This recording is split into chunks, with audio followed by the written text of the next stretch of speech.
సంజయ్ అంటున్నారు మేము అధికారంలోకి వస్తే రాష్ట్రంలో సర్జికల్ స్ట్రైక్ చేస్తామని చెప్పేసి బండి సంజయ్ అంటున్నారు. అసలు అధికారంలోకి ఏడొస్తాడు, ఎట్లొస్తాడు, ఆయనకున్న బలం ఏంది? కళ్ళగంటే సరిపోదు, క్షేత్రస్థాయిలో బలం ఉండాలా.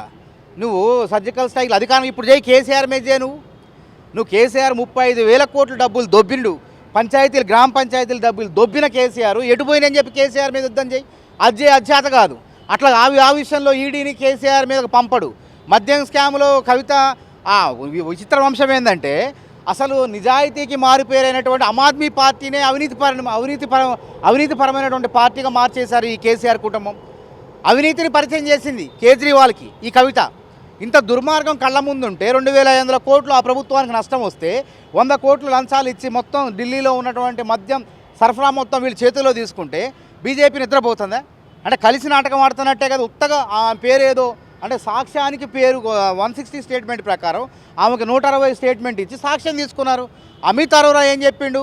ఇగో ఈమె పాత్ర ఉన్నది, 10 సెల్ ఫోన్లు ఎందుకు ధ్వంసం చేసింది, ఈడీ ఎందుకు చెప్పింది, ఆమెను అరెస్ట్ చేయరు. ఇక్కడ పంచాయతీలు దొబ్బిన కేసీఆర్ అరెస్ట్ చేయరు. మరి ఏందట వీళ్ళు సర్జికల్ స్ట్రైక్లు ఎవరి మీద చేస్తారు అంటే పచ్చని సంసారంలో చిచ్చు పెట్టే మాటలు బండి సంజయ్గా మనం చూడాలి. అవసరం లేని దగ్గర ఎక్కడ చర్య తీసుకోవాలో అక్కడ చర్య తీసుకోకుండా కేంద్ర ప్రభుత్వాన్ని ఎట్లాగూ 4 రోజుల్లో వీళ్ళు కేంద్రంలో అధికారంలో కోల్పోతారు, తర్వాత ఎట్లాగూ చర్య తీసుకోలేరు. మాట్లాడితే బండి సంజయ్ ఏమంటాడు, కేసీఆర్ అరెస్ట్ చేస్తాం, జైల్లో పెడతాం అంటాడు. నడ్డా అదే అంటాడు. ఈ బీజేపీకి మంచి అవకాశం వచ్చింది. 35,000 కోట్లు డబ్బులు, అదేవిధంగా 250 కోట్లు నెలకి 7 నెలలుగా ఆ నిధులు ఇవ్వట్లేదు. పంచాయతీలు మొత్తం కూడా సర్వనాశనం చేస్తున్నాడు. కేసీఆర్పై చర్య తీసుకోకూడదా? ఇచ్చేయరు. ఉత్తుత్త డైలాగులు, కృత్రిమ మాటలు మాట్లాడటం, రెచ్చగొట్టడం, ఇంకేదో కేసీఆర్ మీద యుద్ధం చేసినట్టు, కత్తిడాలు తీసుకుపోయి పోరాటం చేసినట్టు ఈ డ్రామాలు చేస్తారు. ఈ డ్రామాలు బంద్ చేయి బండి సంజయ్.